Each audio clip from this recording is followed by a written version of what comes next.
नमस्कार, मैं doctor RM Dwivedi. SQ के डिजिटल क्लासेज पे आपका स्वागत है। आज जैसा कि आपको मेरी इस PPT पे दिख रहा होगा कि किस विषय में मैं चर्चा करने वाला हूँ, और ये बहुत ही महत्वपूर्ण टॉपिक पे आज मैं चर्चा करने वाला हूँ, क्योंकि पूरी इकोनॉमी को यदि हम लेते हैं तो पूरी इकोनॉमी जो रन करती है हमारी, वो इसी मुद्रा के ऊपर रन करती है, और मुद्रा स्फीति की आज मैं बात करने वाला हूँ। ये बहुत ही महत्वपूर्ण टॉपिक है, और इसका चुनाव मैंने इसलिए किया है क्योंकि ये BA फर्स्ट सेमेस्टर के छात्रों के कोर्स में है, लेकिन ये विभिन्न जो प्रतियोगी परीक्षाएं हैं उसमें क्या है कि इससे बहुत सारे क्वेश्चन पूछे जाते हैं। इस वजह से मैं आपके सामने जब भी आता हूँ तो ऐसे ही टॉपिक को लेकर के आता हूँ कि आपको क्लास के साथ साथ अतिरिक्त जो आप लोग प्रतियोगी परीक्षाएं देते रहते हैं उनमें भी आपके लिए ये टॉपिक उपयोगी सिद्ध हो। और आपको आज मैं मुद्रास्फीति जो बताऊंगा, इसको आप देख रहे होंगे कि जैसे इंग्लिश में लिखा हुआ है इन्फ्लेशन। अब हम आगे बढ़ते हैं। ये जैसे ये डायग्राम आपको कुछ दिखाई दे रहा है, और इसमें जैसे ही ये पहले एक छोटा सा, फिर दूसरा ऐसे बॉक्स टाइप का जो बना हुआ है, ये बढ़ते हुए क्रम में दिखाई दे रहा है। इससे साफ ये जाहिर है, और आपको भी इससे पता चल रहा होगा कि कोई चीज़ को बढ़ते हुए इसमें दिखाया गया है। एग्जैक्ट इसमें हम इसी पे आज चर्चा करने वाले हैं। तो इसको इंग्लिश में इन्फ्लेशन बोलते हैं। और जैसे ही इकोनॉमी में कैसे ही मूल्य वृद्धि हो रही है, उसी को ये डायग्राम इंगित कर रहा है। अब देखते हैं इन्फ्लेशन का जो शाब्दिक अर्थ होता है वो है स्फीति। स्फीति का मतलब होता है फैलाव। जब किसी वस्तु या मुद्रा की बात ही हम करें तो जब स्फीति बोलेंगे तो उसका मतलब होता है फैलाव, परंतु इसको हम इन्फ्लेशन का शाब्दिक अर्थ स्फीति, और स्फीति को व्यवहार में हम मुद्रास्फीति कहते हैं। हाँ, आप लोगों ने ये ज़रूर सुना होगा कि गांव में या कस्बों में लोग इसको इस नाम से नहीं जानते हैं, लेकिन वो कहीं ना कहीं इसको जान रहे होते हैं। लेकिन यहाँ पे चूँकि हम अर्थशास्त्र विषय के अंतर्गत इस टॉपिक को ले रहे हैं, इस वजह से इसका नाम हम थोड़ा अलग तरीके से ले रहे हैं। आप जितने लोग यहाँ पे बैठे हुए हैं वो सभी लोग इसको कहीं ना कहीं किसी रूप में जानते हैं। और दूसरी बात ये भी है जो महत्वपूर्ण है कि आप सभी लोग इससे कहीं ना कहीं आपका इससे आमना सामना होता है। तो चलिए आइए अब देखते हैं इसका जो कारण है। स्फीति का मुख्य कारण यह है कि इससे संबंधित स्थिति जिसमें मुद्रा का मूल्य गिरता है और वस्तुओं का मूल्य ऊपर उठता है। अब हम यदि स्फीति की बात करें तो मुद्रा स्फीति इकोनॉमी में एक ऐसी दशा है जिसमें मुद्रा का मूल्य गिरता है और वस्तुओं एवं सेवाओं का मूल्य बढ़ता है। अब यहाँ पे हम बात करें कि बढ़ता है मतलब तो जैसे अभी बढ़ गया, फिर एक साल के बाद बढ़ गया, फिर अगले साल बढ़ गया, तो ऐसी स्थिति को हम स्फीति नहीं कहेंगे। बढ़ने से अभिप्राय हमारा ये है कि निरंतर जो वृद्धि निरंतर होती रहती है उसको हम मुद्रास्फीति कहते हैं। जैसे अभी आप लोग मार्केट जाते हो, आज आप बाजार गए और आज आपने टमाटर खरीदा 40 रुपये प्रति किलो के हिसाब से, फिर आप एक हफ्ते बाद जाते हो तो आपको मिलता है 45 रुपये प्रति किलो के हिसाब से, फिर आप अगले हफ्ते जाते हो तो आपको 50 रुपये किलो प्रति हिसाब से मिलता है। फिर यानी धीरे धीरे वो लगातार जो वृद्धि होती है हमारी वस्तुओं में या सेवाओं में, उसी को हम मुद्रास्फीति कहते हैं। और दूसरी बात, किसी अर्थव्यवस्था के सामान्य मूल्य स्तर में एक नियमित ढंग से होने वाली लगातार वृद्धि को मुद्रास्फीति कहते हैं। अब सामान्य मूल्य क्या है?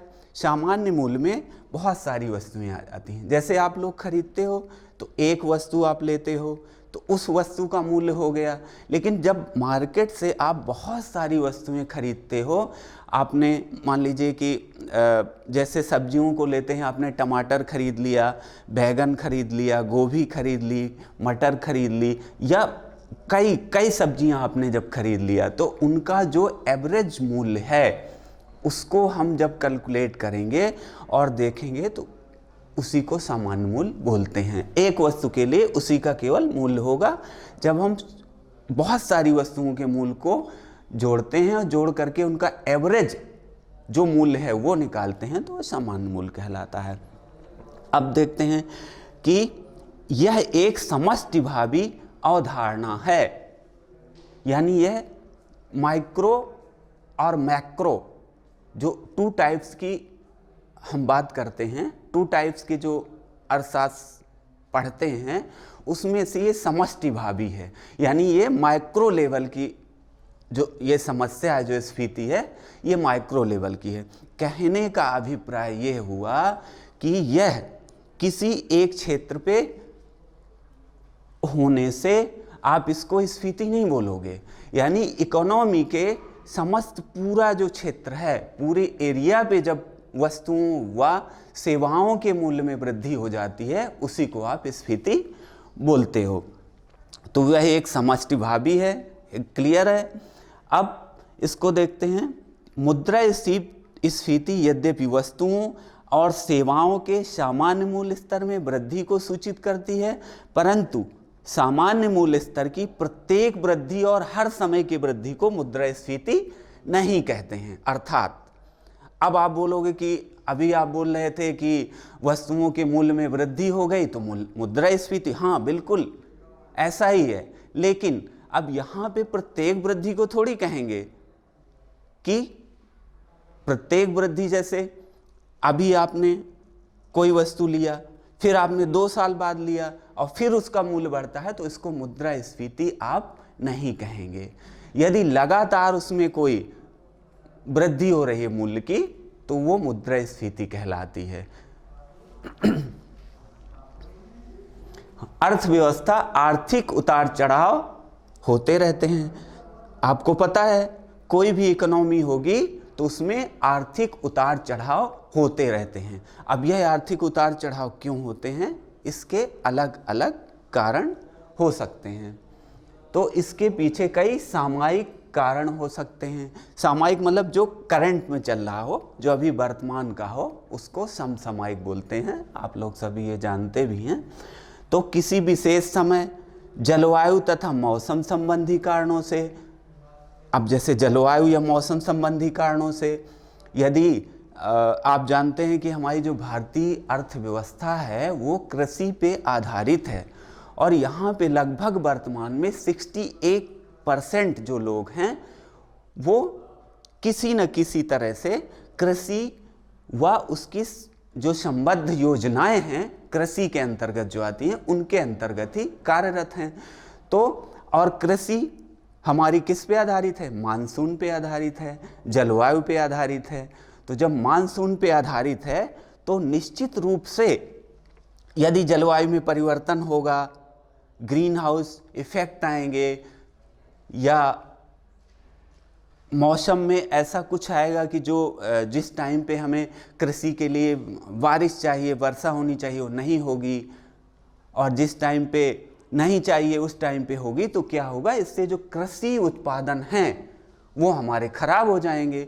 और जब खराब हो जाएंगे तो आपको पता है कि जब उत्पादन कम होगा, यानी कृषि उत्पादन कम होगा, तो उसके मूल्य में बढ़ोतरी हो जाएगी। और जब मूल्यों में बढ़ोतरी हो जाएगी तो फिर जाहिर सी बात है कि मुद्रास्फीति बढ़ जाएगी। अर्थव्यवस्था के चक्रीय दशाओं के परिवर्तन में भी मूल्य स्तर में वृद्धि हो सकती है, क्योंकि अर्थव्यवस्था किसी टाइम पे मान लीजिए मंदी का दौर आया हुआ है और मंदी के दौर से अर्थव्यवस्था को ऊपर ले जाने के लिए उस टाइम पे और रोजगार को बढ़ाने के लिए उस टाइम पे हमें वस्तुओं के मूल्यों में वृद्धि करनी पड़ती है। तभी, क्योंकि अपनी इकोनॉमी को ऊपर जब ले जाएंगे तो हमें उनके मूल्य में वृद्धि करनी पड़ेगी। जैसे अर्थव्यवस्था मंदी या सुस्ती के निम्नतर स्तर से आर्थिक विकास के उच्चतर स्तर की ओर जाती है। यानी जब मंदी चल रही है अर्थव्यवस्था में और जब उसको फोर्स करके हमें ले जाना है, ऊपर ले जाना है, अर्थव्यवस्था को अपनी उस आर्थिक मंदी से निकालना है, तो उस टाइम पे हमें अपनी वस्तुओं या सेवाओं को मूल्य में बढ़ोतरी करनी पड़ती है और तभी हमारी अर्थव्यवस्था उस सुस्ती से बाहर निकलती है और उत्पादन तथा रोजगार की उसमें हम वृद्धि करवा देते हैं। अब आगे देखते हैं। इसी के साथ साथ कभी कभी किन्हीं विशेष कारणों से अर्थव्यवस्था किसी विशेष क्षेत्र में या किन्हीं विशेष वस्तुओं तथा सेवाओं से संबंधित मूल्य में वृद्धि हो जाती है। अब जैसे देखते हैं कि किसी एक विशेष टाइम पे आप लोग देखते हो कि किसी टाइम पे जब किसी का सीजन आता है तो उस टाइम पे वह वस्तु एकदम बहुत ही सस्ते दामों में बिकने लगती है, लेकिन यदि आउट सीजन हो जाता है तो वही वस्तु महंगे दामों में मिलने लगती है। तो उसका यही कारण है कि उसका जो एक विशेष कारण या विशेष समय पे भी उसका ऐसा प्रभाव हो सकता है। मूल्य में नियमित तथा लगातार वृद्धि के रूप में मुद्रास्फीति को परिभाषित करने के साथ साथ मुद्रास्फीति की और भी अनेक परिभाषाएं अर्थशास्त्रियों ने दिया है। तो यहाँ तक अभी जो हमने आपको बताया, यहाँ तक आपको क्लियर हो गया होगा कि पुनः हम बता देते हैं कि अर्थव्यवस्था में वस्तुओं व सेवाओं के मूल्य में निरंतर वृद्धि को मुद्रास्फीति कहते हैं। ओके, और विभिन्न जो अर्थशास्त्री हैं इसका दूसरा अर्थ, अब दूसरे अर्थ में भी देखते हैं। इसका दूसरा अर्थ यह भी है कि अर्थव्यवस्था में वस्तुओं और सेवाओं के मांग उनकी पूर्ति से अधिक है, जिसके कारण मुद्रा की मात्रा बढ़ने पर सामान्य मूल्य स्तर में वृद्धि हो जाती है। अब यहाँ पे देख रहे हैं वही दूसरा जो देख रहे हैं कारण, उसका दूसरा अर्थ भी यही है कि मान लीजिए कि हमारे जो अर्थव्यवस्था में मुद्रा की मात्रा बढ़ गई और जब मुद्रा की मात्रा बढ़ जाएगी तो निश्चित है कि वस्तुओं के मूल्य में वृद्धि हो जाएगी। एक छोटा सा एग्जाम्पल लेते हैं जिससे आपको क्लियर हो जाएगा कि किस तरह से मुद्रा की मात्रा, अर्थव्यवस्था में मुद्रा की मात्रा बढ़ने से वस्तुओं के मूल्य में कैसे वृद्धि हो जाती है। बहुत ही एकदम सरल सा उदाहरण ले रहे हैं। जैसे सपोज दैट आपके पास आपके जेब में 1 लाख रुपए रखा हुआ है और आप मार्केट गए हुए हैं। चूँकि आपके लिक्विडिटी है, जेब में आपके पास रुपया रखा हुआ है, तो मार्केट में जब आप जाते हैं, चूँकि आपके पास मुद्रा है, पर्याप्त मुद्रा आप लिए हुए हैं और मार्केट आप गए, तो मार्केट में जब आप जाएंगे तो आप गए और किसी दुकान में जा कर के आपने कहा गुप्ता जी हमें 2 किलो मिठाई दे दीजिएगा। अब गुप्ता जी से आपने मिठाई का मूल्य भी नहीं पूछा, आपने सीधे कहा गुप्ता जी हमें 2 किलो मिठाई दे दीजिएगा। गुप्ता जी की जहां मिठाई बिक रही थी 400 रुपए किलो और आपने मूल्य पूछा नहीं, तो गुप्ता जी ने सोचा कि इनको तो मूल्य पता ही नहीं है और इन्होंने मूल्य पूछा ही नहीं है, तो गुप्ता जी ने आपको 600 रुपए किलो मिठाई दे दिया और आपने तुरंत, चूंकि आपके जेब में पर्याप्त धन है, लिक्विडिटी है, तो आपने तुरंत पैसे गिने और गुप्ता जी को भुगतान कर दिया और मिठाई लेकर के आप चले गए। यानी कहने का अभिप्राय ये कि जब मुद्रा की मात्रा अधिक हो जाती है अर्थव्यवस्था में, कहाँ पे मुद्रा की मात्रा अधिक हो जाती है? अर्थव्यवस्था में, इकोनॉमी में। जब इकोनॉमी में मुद्रा की मात्रा अधिक हो जाएगी तो चूंकि आपके जेब में पैसा है, आपके पास लिक्विडिटी ज़्यादा है, तो आप कहीं पे भी आपको यदि भुगतान करना है तो आप तत्काल पैसा उसको दे देंगे। और जब यही क्रिया आप करेंगे फिर कोई और जाएगा, वो करेगा। तो फिर गुप्ता जी का जो उदाहरण मैंने लिया, तो गुप्ता जी को ये लगने लगेगा कि अरे मैं तो 400 रुपए किलो मिठाई बेकार बेच रहा था, मेरी मिठाई तो 600 रुपए किलो बिक रही है। तो गुप्ता जी उसको 600 रुपये उसका रेट ही रख देंगे। अब कोई तीसरा आदमी जाएगा और वो यदि पूछेगा भी कि गुप्ता जी क्या भाव है मिठाई, तो गुप्ता जी सीधे कहेंगे 600 रुपये किलो है। तो इस तरह से मुद्रा अधिक आ जाने से, इकोनॉमी में मुद्रा अधिक हो जाने से मुद्रा की मात्रा वस्तुओं के मूल्य को बढ़ाती है। क्लियर? अब विभिन्न जो हमारे अर्थशास्त्री हैं उन्होंने इसकी जो परिभाषाएं दी हैं, तो वो अलग अलग परिभाषाएं दी हैं। तो अब हम इनको भी देख लेते हैं कि विभिन्न जो अर्थशास्त्री हैं उनके विचार से मुद्रास्फीति क्या है। आइए देखते हैं। तो सबसे पहले हम देखते हैं क्राउथर महोदय, ये एक अर्थशास्त्री हैं और इन्होंने अपने विचार दिए हैं मुद्रास्फीति के बारे में। तो इनकी जो विचार हैं उनको हम देख लेते हैं। मुद्रास्फीति वह स्थिति है जिसमें मुद्रा का मूल्य गिरता है अर्थात कीमतें बढ़ती हैं। अब यहाँ पे इन्होंने जो बात की है ध्यान से समझिएगा, ये बहुत ही समझने वाली बात है। अभी तक आपको ये लग रहा होगा कि केवल वस्तुओं और सेवाओं का मूल्य होता है, लेकिन ऐसा नहीं है। ये वीडियो लेक्चर आपको देखने के बाद ये आपको पता चल जाएगा कि मुद्रा का भी अपना एक मूल्य होता है, जैसा क्राउथर महोदय ने अपनी परिभाषा में कहा है। देखते हैं, उसको एक उदाहरण भी आपको बताएंगे, समझते हैं। यहाँ पे उन्होंने कहा कि जिससे मुद्रा का मूल्य गिर जाता है। जी बिल्कुल, मुद्रा का मूल्य गिरता है तभी वस्तुओं का मूल्य बढ़ता है। यह दोनों जो स्थितियां हैं वो दोनों के विपरीत होती हैं, विलोमानुपाती होती हैं, एक साथ नहीं चलती हैं। यदि मुद्रा का मूल्य गिरेगा तो वस्तुओं का मूल्य बढ़ेगा, और यदि मुद्रा का मूल्य बढ़ेगा तो निश्चित रूप से वस्तुओं का मूल्य गिरेगा। अब देखते हैं, आपको अपने बचपन की याद जरूर होगी।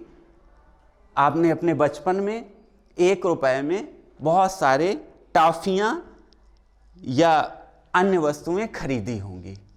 ओके, इसके बाद फिर आप बड़े हुए, और बड़े होने के बाद यदि वर्तमान टाइम में आप 1 रुपए लेके कहीं पे जाएंगे तो 1 रुपए में आपको एक टॉफी भी नहीं मिलेगी। अब क्या हुआ, समझ गए आप? नहीं? अच्छा, तो इसको इस तरह समझिए। 1 रुपए का जो परचेजिंग पावर ऑफ मनी, जो हमारी मुद्रा का परचेजिंग पावर, जो उसकी क्रय करने की क्षमता थी, वो 1 रुपए में 10 टॉफी हम लोग लेते थे जब। लेकिन यदि आज आप 1 रुपए लेके जा रहे हो तो आपको एक भी टॉफी नहीं मिल रही है। कहीं कहीं पे 1 रुपए चल भी नहीं रहा है, बंद भी हो गया है। तो अब आप कहोगे कि बिल्कुल सर बंद हो गया है, तो उसका कारण यह है कि 1 रुपए में इतनी शक्ति थी पहले, जो 10 टॉफियां खरीद लेता था। लेकिन आज वर्तमान में उस 1 यूनिट मुद्रा का मूल्य गिर गया है, और जब मूल्य गिर गया है तो आप उससे 1 टॉफी भी नहीं खरीद पा रहे हैं। यानी वस्तुएं महंगी हो गई हैं, मुद्रा का मूल्य गिर गया। इसके विपरीत स्थिति की यदि हम बात करते हैं तो विपरीत स्थिति में यदि मुद्रा का मूल्य बढ़ेगा तो वस्तुओं का मूल्य गिर जाएगा। इसके ठीक एकदम विपरीत। अब देखते हैं प्रोफेसर पीगू महोदय के अनुसार मुद्रास्फीति उस समय होती है जब मौद्रिक आय, जो कि उत्पत्ति के साधनों को दी जाती है, उत्पत्ति के साधनों को भुगतान किया जाता है, उसके द्वारा किए गए उत्पादन की तुलना में आर्थिक तेजी से बढ़ रही होती है। अब यहाँ पे इन्होंने दूसरे जो पीगू महोदय हैं उन्होंने अपनी परिभाषा में भी ये क्लियर कर दिया है इस बात को कि उत्पत्ति के जो साधन हैं उनको जो भुगतान किया गया है वह भुगतान उत्पादन की तुलना में अधिक तेजी से बढ़ रहा है। यानी कहने का मतलब, कहने का अभिप्राय ये हुआ कि जो आप उत्पादन कर रहे हो, जो उत्पादन में इकाइयां लगी हुई हैं, उत्पादन किन किन 5 तत्वों से होता है आपको पता होगा, भूमि, श्रम, पूंजी, साहस और संगठन। ये 5 जो फैक्टर हैं उत्पादन के, ये उत्पादन के साधन हैं। अब आप कहीं पे भी कोई भी उत्पादन कर रहे हो तो ये 5 फैक्टर ही वहाँ पे लगेंगे, भूमि, श्रम, साहस, भूमि, श्रम, पूंजी, साहस और संगठन। तो ये कहने का मतलब यहाँ पे पिगु महोदय का ये है कि जो उत्पादन की तुलना में अधिक तेजी से बढ़ रही हो, यानी जो उनको हम वेतन भुगतान कर रहे हैं, जो मौद्रिक आय में भुगतान कर रहे हैं, वो हम उनको ज़्यादा भुगतान कर रहे हैं, लेकिन जो हमारा उत्पादन हो रहा है वो तो बहुत कम हो रहा है। तो जब ऐसी स्थिति आएगी, तो जब ज़्यादा वेतन मिलेगा, उनको ज़्यादा आय होगी, उनकी मौद्रिक आय जब ज़्यादा हो जाएगी, तो निश्चित रूप से उनके जेब में पैसा आएगा और उस पैसे को वो खर्च करेंगे, वस्तुओं और सेवाओं को खरीदेंगे। लेकिन अब उत्पादन तो उतना हो नहीं रहा, वस्तुएं हमारे पास कम हैं, वस्तुओं की संख्या कम है और लेने वाले खरीदारों की संख्या ज़्यादा है। तो आपको निश्चित तौर पे ये जानकारी होगी कि जब वस्तुएं, उत्पादित वस्तुएं कम हैं लेकिन लेने वाले लोगों की संख्या अधिक है, तो जब ऐसी स्थिति आती है तो निश्चित रूप से मुद्रास्फीति का जन्म होता है। क्योंकि जब खरीदार ज़्यादा होंगे और वस्तुएं कम होंगी तो उस वस्तु का मूल्य बढ़ना तय है, और जब मूल्य बढ़ेगा तो उसी बढ़े हुए मूल्य को ही मुद्रास्फीति कहते हैं। अब आइए देखते हैं, मुद्रास्फीति की स्थिति तब उत्पन्न होती है जब देश में वस्तुओं तथा सेवाओं के उत्पादन में वृद्धि की तुलना में लोगों की मौद्रिक आय अधिक बढ़ जाती है। तो स्पष्टतः पिगु महोदय ने अब कह दिया है कि जब लोगों के पास आमदनी अधिक होगी, आय अधिक होगी, उनके वेतन अधिक होंगे, लेकिन इकोनॉमी में उत्पादन कम हो रहा होगा, हमारी जो उत्पादन की इकाइयां हैं वो सुस्त पड़ गई होंगी, मंद पड़ गई होंगी। तो जब मंद पड़ गई हैं और उत्पादन नहीं हो पा रहा है, तो निश्चित तौर से आप कह सकते हैं कि मुद्रास्फीति की स्थिति उत्पन्न हो सकती है। मुद्रास्फीति से संबंधित दी गई उपर्युक्त परिभाषाओं के आधार पर हम इनके प्रमुख लक्षणों को देखेंगे। अभी आपने क्राउथर और पिगु महोदय की परिभाषाएं देखी, अब हम देखते हैं कि इन परिभाषाओं का निष्कर्षतः हम क्या कह सकते हैं। तो मुद्रास्फीति मूल्य स्तर में एक नियमित तथा लगातार दीर्घकालीन मूल्य में वृद्धि है। दोनों परिभाषाओं से यह स्पष्ट हो गया है कि लगातार वृद्धि यानी दीर्घकालीन मूल्य में लगातार वृद्धि ही मुद्रास्फीति कहलाती है। अब दूसरी बात, मूल्य स्तर में सामयिक उतार चढ़ाव तथा उसके वृद्धि की वह प्रवृत्ति जो अल्पकालीन परिवर्तित होती रहती है, उसे मुद्रास्फीति नहीं कहते हैं। दूसरा पॉइंट यहाँ पे, दूसरे पॉइंट की यदि हम बात करते हैं तो दूसरा पॉइंट ये बता रहा है कि अल्पकालीन वस्तुओं के जो मूल्य हैं उसमें अल्पकालीन जो वृद्धि हो रही है उसको हम मुद्रास्फीति नहीं कहते हैं। हमारा केवल दीर्घकालीन स्थिति से ही मतलब है, यानी अल्पकालीन स्थिति को हम मुद्रास्फीति नहीं कहते हैं। अगला, मुद्रास्फीति अथवा मूल्य स्तर में लगातार वृद्धि का, जब मूल्य स्थिति में लगातार वृद्धि का कारण मुद्रा पूर्ति का बढ़ना होता है। अचानक से, जैसे अब यहाँ पे बात करते हैं, देखिए कि अचानक से हमारी अर्थव्यवस्था में मुद्रा की सप्लाई ज़्यादा हो गई, मुद्रा की पूर्ति अचानक से अर्थव्यवस्था में ज़्यादा हो गई। तो जब मुद्रा ज़्यादा हो जाएगी तो पुनः उसकी जो परचेजिंग पावर है, जो उसकी क्रय क्षमता है, किसकी, मुद्रा की, तो जो क्रय क्षमता है वो निश्चित रूप से कम हो जाएगी। अब मुद्रास्फीति की दशा में मुद्रा की क्रय शक्ति गिर जाती है और अर्थव्यवस्था की वस्तुओं व सेवाओं के खरीदने की उसकी शक्ति कमजोर पड़ जाती है, यानी उसकी जो क्रय शक्ति है, परचेजिंग पावर ऑफ मनी कम हो जाती है और वस्तुओं और सेवाओं का जो मूल्य है वो बढ़ जाता है। अब मुद्रास्फीति की दशा में वस्तुओं और सेवाओं की मात्रा उनकी मांगी जाने वाली मात्रा होती है। इसका तात्पर्य यह है कि मुद्रास्फीति के बढ़ जाने पर लोगों की वस्तुओं व सेवाओं की जितनी मात्रा या अनुपात में उनकी पूर्ति नहीं हो पाती है। अब इसका मतलब ये हुआ कि जितनी अर्थव्यवस्था में मुद्रा, इकोनॉमी में मुद्रा बढ़ गई है, लेकिन अर्थव्यवस्था में उसके अनुपात में क्या हुआ, उसके अनुपात में वस्तुओं व सेवाओं की जो पूर्ति है वह नहीं बढ़ पाई है। यानी जिस गति से हमारे उत्पादक इकाइयों को उत्पादन करना चाहिए था, चाहे वो सेवा हो और चाहे वो वस्तुएं हों, उस गति से बढ़ नहीं पाई। लेकिन अर्थव्यवस्था में मुद्रा के ज़्यादा हो जाने से मुद्रास्फीति उत्पन्न हो गई है और वस्तुओं व सेवाओं की जो संख्या है या जो उनका उत्पादन है वो कम हो गया है। अब देखते हैं मुद्रास्फीति के प्रकार। अब हम बात करते हैं कि मुद्रास्फीति कितने प्रकार की होती है। मुद्रास्फीति के कई सारे प्रकार हैं, लेकिन यहाँ पे हम मुख्य रूप से 3 प्रकारों का ही वर्णन करेंगे। अब 3 प्रकारों के अंतर्गत ही वो सारे प्रकार आ जाएंगे, लेकिन हम 3 प्रकारों की यहाँ पे चर्चा कर रहे हैं। अब देखते हैं मांग आधारित मुद्रास्फीति। मांग आधारित, मांग से मतलब कि वस्तुओं और सेवाओं की जब आप मांग करते हैं उसी को मांग आधारित बोलते हैं।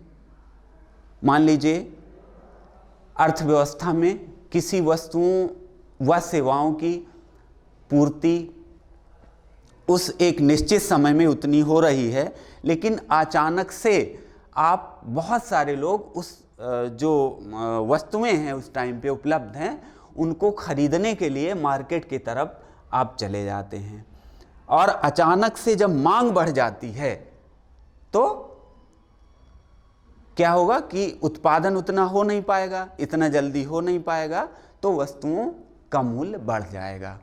यानी अब आइए इसको देखते हैं। जब अर्थव्यवस्था में उत्पादन की तुलना में मांग काफ़ी बढ़ जाती है तो मांग और आपूर्ति में अंतर आ जाता है, और वह अंतर आना स्वाभाविक है, जिससे बाजार में मांग तो अधिक होती है लेकिन उत्पादन कम होने की वजह से आपूर्ति नहीं हो पाती है।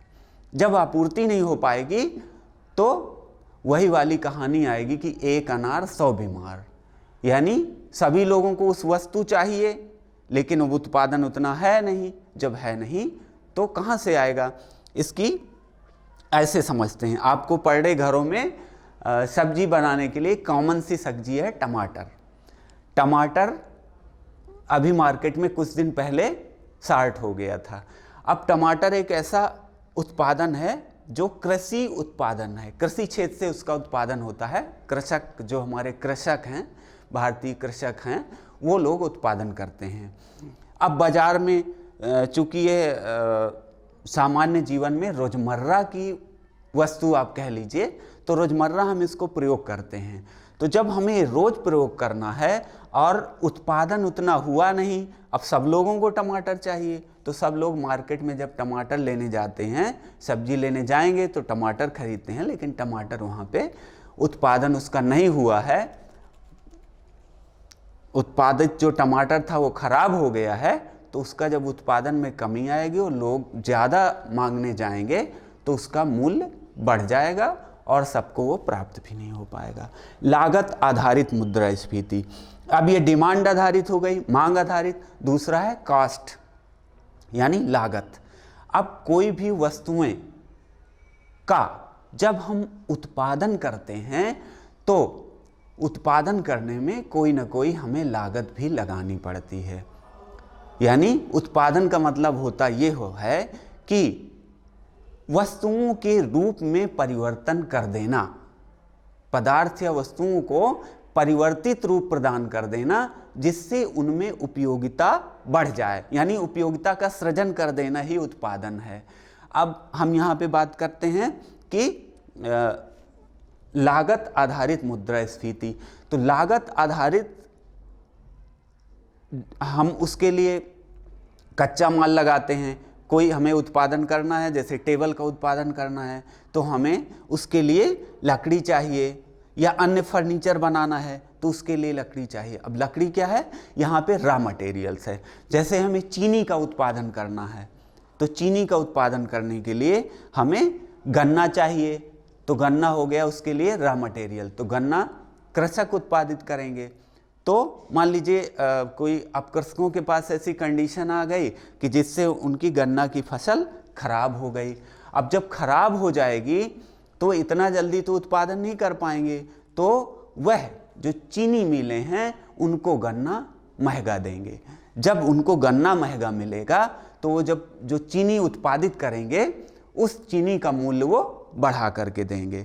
मान लीजिए उनको पहले गन्ना 2000 का मिलता था 10 क्विंटल, अब उत्पादन नहीं हो पाया उतना, किसी कारण से, जलवायु के परिवर्तन होने से या कोई ऐसे मौसम में चेंजेज आने से गन्ने का उत्पादन उतना नहीं हो पाया है। तो जब नहीं हो पाया और चीनी बनाने वाला व्यक्ति जब गन्ना को खरीदने जाएगा तो निश्चित रूप से गन्ना वाला कहेगा कि हम आपको इस रेट पे नहीं दे पाएंगे, क्योंकि हमारी फसल खराब हो गई है, जो लागत हमने लगाई थी उसमें हमारा इतने में नहीं पड़ेगा। तो वो कहेगा कि हम अब आपको इससे महंगा गन्ना देंगे। तो जब उसको महंगा गन्ना मिलेगा तो उससे वो आकर के चीनी बनाएगा, और चीनी बनाने के बाद जो वो मार्केट में वो चीनी आएगी तो निश्चित रूप से उसका मूल्य वो बढ़ा करके देगा। यानी किसी अर्थव्यवस्था में यह स्थिति तब पैदा होती है जब श्रम, कच्चा माल, परिवहन लागत, बिल्डिंग किराया, बिजली इत्यादि बढ़ने के कारण वस्तुओं के उत्पादन करने की लागत बढ़ जाती है। अब यह तो स्वाभाविक है कि लागत बढ़ेगी तो कंपनियां उत्पादों की कीमत बढ़ाएंगी। मान लीजिए मजदूरी ही बढ़ गई, जहाँ पे कंपनी कोई खुली हुई थी मकान मालिक ने किराया ही बढ़ा दिया उस जगह का, तो जो उत्पादन करता है, उत्पादनकर्ता का एक दूसरा कार्य है थोड़ा प्रॉफिट भी कमाना। तो जो उत्पादन करता है वह ये चाहेगा कि मेरे प्रॉफिट में कोई कमी ना आए, और जो ये पैसा मैं रॉ मटेरियल्स खरीदने के लिए अधिक भुगतान कर रहा हूँ वह मैं उपभोक्ताओं से प्राप्त करूँ। और उपभोक्ता, हम और आप सभी लोग उपभोक्ता हैं, क्योंकि हम लोग कोई भी वस्तु या सेवा खरीद के लाते हैं और उसको उपभोग कर लेते हैं, यानी अंतिम रूप से उस वस्तु को वहीं पे समाप्त करते हैं, है ना। तो ये स्थिति है। अब देखते हैं तीसरा, अंतर्निहित मुद्रास्फीति। अभी आपने देखा मांग आधारित मुद्रास्फीति, दूसरा आपने देखा लागत आधारित मुद्रास्फीति, और तीसरी बात हम करेंगे अंतर्निहित मुद्रास्फीति। जब अर्थव्यवस्था में अर्थशास्त्री भविष्य को लेकर के मुद्रास्फीति का आकलन करते हैं या मुद्रास्फीति का अंदाजा लगाते हैं, उस टाइम पे भी अर्थव्यवस्था में मुद्रास्फीति की स्थिति आ जाती है। मान लीजिए कि अब आपको लगा कि भविष्य में ऐसा कोई वो आने वाला है कि अगले वर्ष जलवायु या वैज्ञानिकों ने मौसम विभाग ने ऐसी भविष्यवाणी कर दी कि अगले साल जो कृषि उत्पादन है वो कम से कम होंगे। तो जब कम होंगे तो लोग क्या करेंगे कि कृषि से संबंधित जो वस्तुएं हैं उनको खरीद करके वो अपने पास स्टॉक रखना चाहेंगे, और जब ऐसी वो होगी तो वो लोग जाएंगे और वस्तुओं को खरीदेंगे। खरीदने से वस्तुएं कम पड़ेंगी और कम पड़ने की वजह से मुद्रास्फीति हो जाएगी, और जो उत्पादों की कीमत निर्धारण में प्रमुख भूमिका निभाएगी। हाँ, अब देखते हैं मुद्रास्फीति के कारण को। क्या कारण है, ऐसा क्यों होता है, बार बार मुद्रास्फीति इकोनॉमी में आती है तो क्यों आती है। तो चलिए आइए अब इसको देखते हैं। मुद्रास्फीति के कारण को दो भागों में बांट सकते हैं। अब दो भाग कौन कौन से हैं, मुख्य रूप से जो मुख्य भाग है उनको यहाँ पे लिया गया है। तो जो पहला कारण है वो है चलन की मात्रा में वृद्धि। अब चलन की मात्रा में वृद्धि यानी पहले इकोनॉमी में जो मुद्रा थी वो चलन थी 20,000 करोड़ का, सपोज दैट मान लीजिए, लेकिन अचानक से आरबीआई ने भारतीय मुद्रा को अर्थव्यवस्था में, इकोनॉमी में और डाल दिया। तो जब अचानक से अर्थव्यवस्था में मुद्रा अधिक हो जाएगी तो वहां पे मुद्रास्फीति आ जाएगी, पहला कारण। यानी अधिक मुद्रा, आरबीआई ने अर्थव्यवस्था में अधिक मुद्रा सप्लाई कर दी तो अर्थव्यवस्था में मुद्रास्फीति की स्थिति आ जाएगी, पहला कारण। दूसरा कारण इसी के अंतर्गत है मुद्रा धातु की पूर्ति में वृद्धि होना। मुद्राएं आप जानते हैं कि धातु की मुद्राएं भी हैं, अधिकतर चलन में अपने देश में पत्र मुद्रा है, लेकिन धातु की मुद्राएं भी पहले प्रयोग में लाई जाती थी। तो अब अचानक से जो धात्विक मुद्राएं हैं हमारी, उनकी धातुओं में क्या हो गया कि पूर्ति में वृद्धि हो गई। अब मान लीजिए कि स्वर्ण मुद्राएं हैं, रजत मुद्राएं हैं, तो उनकी जो धातुएं हैं, यानी जिस धातु से वो बनाई जा रही हैं, उनके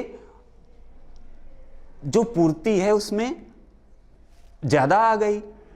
तो जब ज़्यादा आ जाएगी तो उससे हम अपनी मुद्रा ज़्यादा बनाएंगे। तो जब ज़्यादा बनाएंगे और बना करके उसको अर्थव्यवस्था में पूर्ति करेंगे, उसकी सप्लाई कर देंगे, तो मुद्रास्फीति निश्चित रूप से हो जाएगी।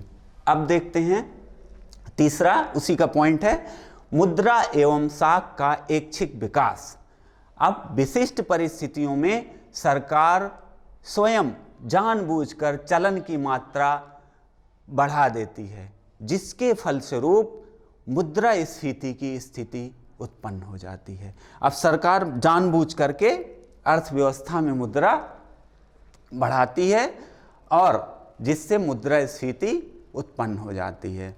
सरकार अपनी नीति का एक अंग बना देती है। सरकार किसी भी समय इस प्रकार की वृद्धि कर सकती है, पर साधारणतः वह ऐसा उस समय करती है जबकि मुद्रा की क्रय शक्ति को घटाकर ऋणी वर्ग के ऋण भार में कमी करना हो, युद्ध के कारण उसे अधिक मात्रा में धन की आवश्यकता हो।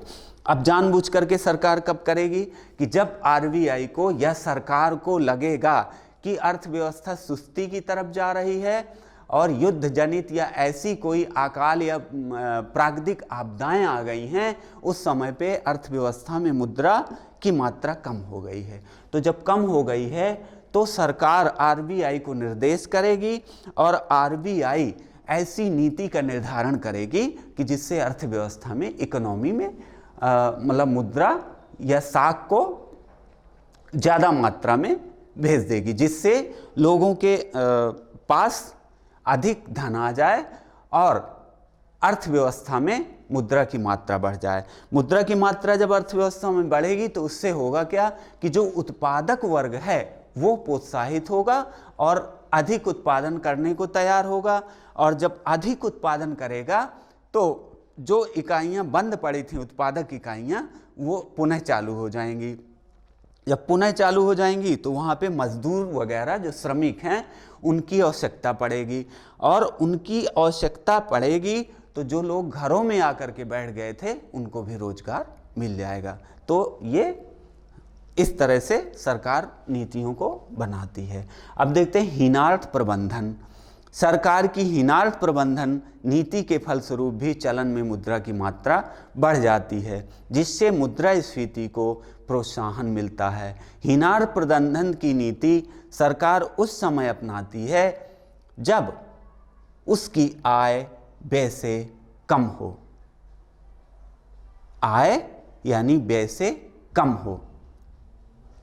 व्यय की अतिरिक्त रकम की पूर्ति के लिए सरकार या तो प्रत्यक्ष रूप से मुद्रा की मात्रा बढ़ा सकती है या फिर प्रतिभूतियों के आधार पर खुले बाजार में बैंकों के माध्यम से अपनी प्रतिभूतियों को बेच सकती है। या बैंकों से ऋण ले सकती है एवं बैंक इन प्रतिभूतियों के आधार पर साख एवं मुद्रा की मात्रा को बढ़ा सकते हैं। अब इसको इस तरह से समझिएगा। हीनार्थ प्रबंधन का मतलब होता है नए नोटों को अर्थव्यवस्था में और लाना। तो अब इससे क्या होता है कि गवर्नमेंट के मान लीजिए आय 25,000 करोड़ रुपए का उसका आय हो गई, लेकिन उसको खर्च करना है 30,000 करोड़ रुपए। तो अब ये जो आय व्यय का डिसबैलेंस हो रहा है, दोनों में असंतुलन हो रहा है, तो गवर्नमेंट क्या करती है कि अब ये कहाँ से आय लाएंगे। तो पहले तो वो दो तरह के ऋण लेती है, एक बाह्य ऋण लेगी, एक आंतरिक ऋण लेगी। आंतरिक ऋण में वो बैंकों के माध्यम से अपनी जो प्रतिभूतियां हैं उनको वो खुले मार्केट पे बेचेगी। इससे भी यदि पूरा नहीं हुआ वो ऋण, तो फिर वो हीनार्थ प्रबंधन का सहारा लेगी और हीनार्थ प्रबंधन के माध्यम से वह अपने आय और व्यय के असंतुलन को पूरा करेगी। बैंक जमाओं के वेग में वृद्धि। अब यहां पे देखते हैं, वर्तमान समय में मुद्रास्फीति की स्थिति के लिए यही कारण प्रथम स्थान प्राप्त करता जा रहा है। यानी बैंक जो हमारी मुद्रा का सर्कुलेशन या मुद्रा का चलन पूरा हमारा बैंकों के ऊपर डिपेंड करता है, जैसा कि आपको मालूम है। तो अब क्या करेंगे कि वर्तमान समय मुद्रास्फीति की स्थिति के लिए यही कारण प्रथम स्थान प्राप्त करता जा रहा है। मुद्रा की मात्रा काफ़ी बढ़ जाती है, जिसके फलस्वरूप कीमतों में वृद्धि होने लगती है। यानी बैंकों के माध्यम से इकोनॉमी में मुद्रा की मात्रा अधिक बढ़ जाती है, और जब अधिक बढ़ जाती है तो उसके फलस्वरूप कीमतों में वृद्धि होने लगती है। कीमतों में वृद्धि मुद्रास्फीति को उत्पन्न कर देती है। बैंक जमाओं का यह विकास बूम पीरियड में अत्यधिक बढ़ जाता है। अब इसका दूसरा देखते हैं फैक्टर। जिस प्रकार चलन को बढ़ाने पर मुद्रास्फीति उत्पन्न हो जाती है, यानी आपने देखा कि चलन को किस प्रकार बढ़ाने से मुद्रास्फीति उत्पन्न हो जाती है, उसके आपने 4-5 जो पॉइंट हैं उसमें आपने देखा। अब हम देखते हैं कि जब उत्पादन में कमी आएगी तो ये कैसे मुद्रास्फीति की स्थिति हो जाती है। तो चलन को बढ़ाने पर मुद्रास्फीति हो जाती है। उसी प्रकार यदि चलन की मात्रा यथा स्थिर रहने पर देश में उत्पादन की मात्रा एकदम घट जाए, तब भी मुद्रास्फीति की स्थिति उत्पन्न हो जाती है। यानी मान लीजिए कि मुद्रा हमारी स्थिर है, कोई परिवर्तन नहीं हुआ, जितना इकोनॉमी में चलन में मुद्रा हम भारत सरकार या आरबीआई डाले हुए थी उतनी है, लेकिन हमारा उत्पादन घट गया है। तो जब हमारा उत्पादन कम हो जाएगा तो वही स्थिति उत्पन्न हो जाएगी मुद्रा के अधिक होने से जो स्थिति आती है, यानी जो स्फीति आती है, और उत्पादन कम होने से वही स्थिति आ जाएगी। उत्पादन साधनों की दुर्लभता। अब देश में मान लीजिए जो रॉ मटेरियल्स है जिससे हम उत्पादन कर रहे हैं, वो साधन में कमी आ जाए, वो दुर्लभ हो जाए। जैसे देश में श्रम, पूंजी, भूमि, साहस की दुर्बलता होने पर उत्पादन की मात्रा नहीं बढ़ाई जा सकेगी, क्योंकि इस स्थिति में उत्पादन उत्पत्ति रहस्य नियम के अंतर्गत होता है। हाँ, अब देखिए यहाँ पे जो उत्पादन के हमारे साधन हैं, जैसा कि हमने बताए थे 5 साधन हैं, उनमें यदि कमी आ जाती है, उनकी दुर्लभता हो जाती है, सीमित हो जाते हैं वो, तो फिर यहाँ पे हमारा उत्पादन नहीं हो पाएगा। औद्योगिक अशांति। यदि देश में शांति नहीं रहती है एवं श्रमिक संघर्ष निरंतर होते रहते हैं, तो क्या होगा कि औद्योगिक अशांति आ जाएगी। जब औद्योगिक अशांति आएगी तो हमारे जो उद्योग जगत के लोग हैं, जो औद्योगिक घराने हैं, वो उत्पादन करना हो सकता है बंद कर दें, या हो सकता है कि कम उत्पादन करें, तो जिससे ये विकट समस्या भी उत्पन्न हो सकती है। धन्यवाद। आज हमने इस मुद्रास्फीति के टॉपिक में डिस्कस किया, जो आप लोगों के लिए बहुत ही महत्वपूर्ण होने वाला है। Thank you.